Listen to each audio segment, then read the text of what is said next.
Junko फुरुता एक जापानी high school यानी 10वीं कक्षा की छात्रा जो दिखने में काफी सुंदर थी। होता क्या है कि 25 नवंबर 1988 को ये वो तारीख थी जब जुंको फुरुता नौकरी करके अपने घर को लौट रही थी, लेकिन तभी रास्ते में उसको दो लोगों द्वारा उसका अपहरण कर लिया जाता है। 40 दिन तक ये लोग जुंको फुरुता को अपने साथ बंदी बनाकर रखते हैं, जहाँ उसके साथ 4 लोगों द्वारा सामूहिक बलात्कार किया जाता है और 4 लोगों द्वारा उसको टॉर्चर किया जाता है, उसके ऊपर अत्याचार किए जाते हैं और ये सब कुछ 40 दिन तक लगातार चलता है। उसके बाद ये लोग जुंको फुरुता की हत्या कर देते हैं और उसके सबको एक ड्राम में डालकर और उस ड्राम में सीमेंट और बजरी का घोल डाल देते हैं और जुंको फुरुता की बॉडी को सीमेंट और बजरी के घोल में जमा देते हैं। आज की इस वीडियो में हम इस केस को डिटेल में समझने की कोशिश करेंगे। हालांकि मेरी वीडियो की एडिटिंग उतनी अच्छी नहीं होगी, लेकिन मेरी कोशिश यही रहेगी कि मैं आपको इस केस के बारे में अच्छी तरीके से समझा पाऊँ।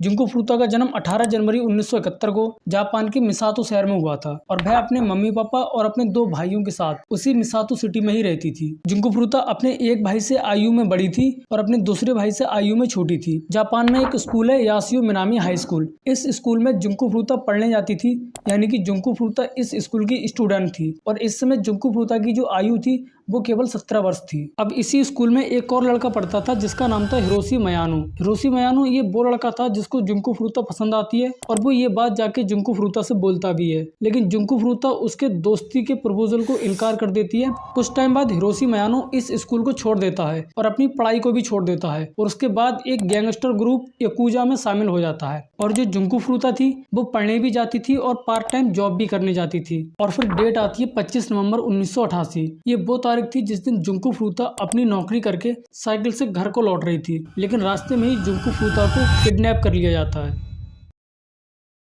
और 27 नवंबर को जुंको के माता पिता जुंको के गायब होने की सूचना पुलिस को देते हैं, लेकिन जुंको के अपहरणकर्ताओं द्वारा जुंको पर प्रेशर डाला जाता है कि वो अपने घर पर कॉल करे और बोले कि वो अपनी मर्जी से भागकर आई है और अपने दोस्तों के साथ है। और जुंको फुरुता अपने मम्मी पापा को कॉल करके ऐसा उनसे बोलती भी है, लेकिन पुलिस और जुंको के माता पिता जुंको के बारे में लगातार खोज करते रहते हैं, लेकिन उनको उसके बारे में कोई इन्फॉर्मेशन नहीं मिलती। 4 महीने से ज्यादा का समय बीत जाता है, लेकिन जुंको के बारे में ना तो पुलिस को कोई इन्फॉर्मेशन मिलती है और न ही जुंको के माता पिता को।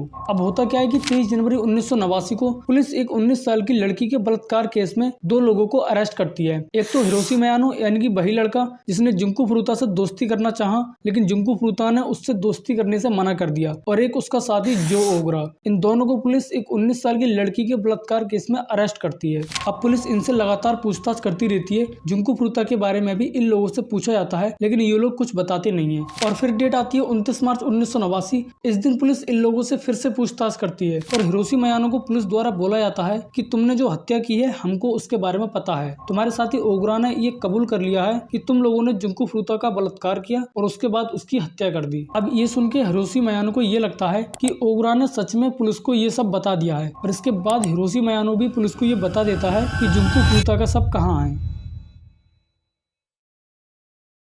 इसके बाद पुलिस हिरोशी मयानो द्वारा बताए गए पते पर जाती है और जुंको फुरुता के शव को सीमेंट और कंक्रीट के घोल से भरे हुए एक ड्राम में से निकालती है। जुंको फुरुता के केस में 4 लोगों के नाम सामने आते हैं। हिरोशी मयानो जिसकी आयु 18 वर्ष और जो ओगरा जिसकी आयु 17 वर्ष थी। इन दोनों को तो पुलिस पहले ही अरेस्ट कर चुकी थी, और बाकी के 2 लोग जिनके नाम शिंजी मिनाटो जिसकी आयु 16 वर्ष और यसुशी वतनबे जिसकी आयु 17 वर्ष थी, इन दोनों को पुलिस जुंको फुरुता के शव मिलने के बाद में अरेस्ट कर लेती है। अब ये चारों लोग पूरी कहानी बताते हैं कि इन्होंने जुंको फुरुता को कैसे किडनैप किया था और उसको 40 दिन तक कहां रखा था और उसके साथ क्या किया था और उसकी मृत्यु कैसे हुई थी।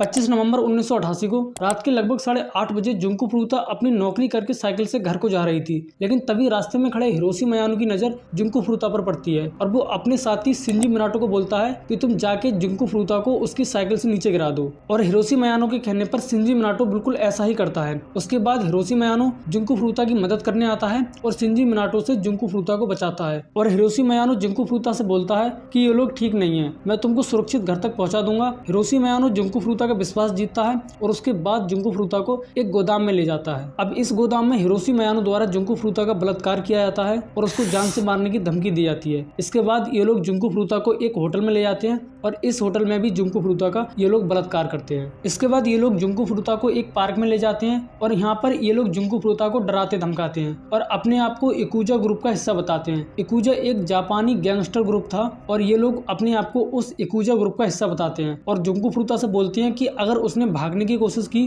तो याकुजा ग्रुप उनकी फैमिली को मार देगा। जुंगू फ्रूता से पहले भी इन लोगों ने एक और लड़की के साथ बलात्कार किया था और उसको भी यही धमकी दी थी कि अगर उसने इसके बारे में किसी को बताया तो याकुजा उसकी फैमिली को मार देगा। इसके बाद ये लोग जुंगू फ्रूता को शिंजी मिनाटो के घर में 40 दिन तक किडनैप करके रखते हैं और उसको 3 बार मजबूर किया जाता है कि वो अपने घर पे कॉल करे और अपने मम्मी पापा को बोले कि वो अपनी मर्जी से भाग गई है और सुरक्षित है अपने दोस्तों के पास है। शिंजी मिनाटो ने जुंगू फ्रूता को अपने जिस घर में किडनैप करके रखा था उसी घर में शिंजी मिनाटो के माता पिता रहते थे और शिंजी मिनाटो के माता पिता को ये बात पता थी कि उनके बेटे शिंजी मिनाटो और उसके साथियों ने एक लड़की को दूसरी मंजिल पर किडनैप करके रखा है, लेकिन वो ये बात जानकर भी किसी से नहीं कहते हैं क्योंकि उनको अपने बेटे शिंजी मिनाटो और याकुजा ग्रुप का डर था। जुंगू फ्रूता को 40 दिन तक ये लोग उस घर में बंदी बना कर रखते हैं और इन 40 दिन के अंदर ये लोग जुंगू फ्रूता के साथ क्या करते हैं चलिए अब मैं वो आपको बताता हूँ। 28 नवंबर को ये लोग 2 और लड़कों को बुलाते हैं और ये दोनों लड़के खांसी की दवा पी लेते हैं और जुंगू फ्रूता के सामने ऐसे रिएक्ट करते हैं जैसे कि इन्होंने ड्रग्स पी लिया हो। जुंगू फ्रूता इन दोनों लड़कों से डरने लगती है और चिल्लाती है और भागने लगती है, लेकिन ये लोग जुंगू फ्रूता को पकड़ लेते हैं और जुंगू फ्रूता बेहोश हो जाती है और बेहोशी की हालत में ही ये लोग जुंगू फ्रूता के साथ बलात्कार करते हैं। अब इन 40 दिन के अंदर लगभग 100 लोगों द्वारा जुंगू फ्रूता के साथ 400 से ज्यादा बार बलात्कार किया जाता है। नंगा होकर नचाना, संगीत सुनते टाइम उससे हस्तमैथुन कराना, सर्दी के मौसम में उसे बालकनी में सोने के लिए मजबूर करना, फ्रिज में सोने के लिए मजबूर करना, उसके प्राइवेट पार्ट के अंदर धातु की छड़, बोतल, कैंची, सीख, पटाखे, जलता हुआ बल्ब, इन चीजों को डालकर उसकी आंतरिक संरचना को इन लोगों ने नष्ट कर दिया था, जिसकी वजह से जुंगू फ्रूता अब ठीक तरीके से मल मूत्र को नहीं त्याग पा रही थी। जुंगू फ्रूता को उल्टा लटकाकर ये लोग जुंगू फ्रूता को बांस की छड़ और लोहे की छड़ों से पीटते हैं और जुंगू फ्रूता के पलकों और उसके प्राइवेट पार्ट को ये लोग मोमबत्ती से जला देते हैं। इसके बाद डेट आती है 4 जनवरी 1989। इस दिन होता क्या है कि हिरोशी मयानो एक खेल को खेलता है और वो उस खेल में हार जाता है और अपनी हार का गुस्सा वो जुंगू फ्रूता पर निकालता है। फिर से ये लोग जुंगू फ्रूता को टॉर्चर करते हैं और उसको फिर से काफी ज्यादा पीड़ा देते हैं और अंत में जुंगू फ्रूता की मृत्यु हो जाती है। इसके बाद ये लोग जुंगू फ्रूता की बॉडी को 210 लीटर के एक ड्राम में डालकर और उस ड्राम में सीमेंट और बजरी का घोल डाल देते हैं और जुंगू फ्रूता की बॉडी को उस ड्राम में जमा देते हैं। स्क्रीन पर जो आपको दिख रही है ये मेरी UPI ID है, इस पर मुझे थोड़ा बहुत सपोर्ट कर देना और उसका स्क्रीनशॉट लेके मेरे इंस्टाग्राम पर मुझे DM कर देना ताकि अगली वीडियो में मैं तुम्हारे लिए स्पेशली थैंक्स बोल पाऊँ।